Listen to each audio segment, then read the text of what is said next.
السلام عليكم ورحمة الله وبركاته.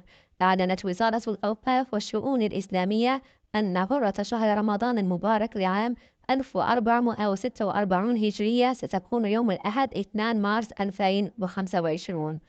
وذكر بلاغ للوزارة أنها راقبت هلال شهر رمضان لعام 1446 هجرية بعد مغرب يوم الجمعة 29 شعبان الموافق 28 فبراير 2025 ميلادية.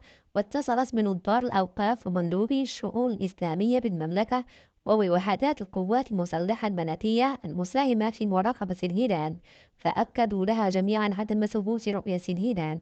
وعليه يضيف بلاغ الوزارة فإن شهر شعبان يكون قد استكملت 30 يوما، ويكون فاتح شهر رمضان المعظم هو يوم الأحد 2 مارس 2025.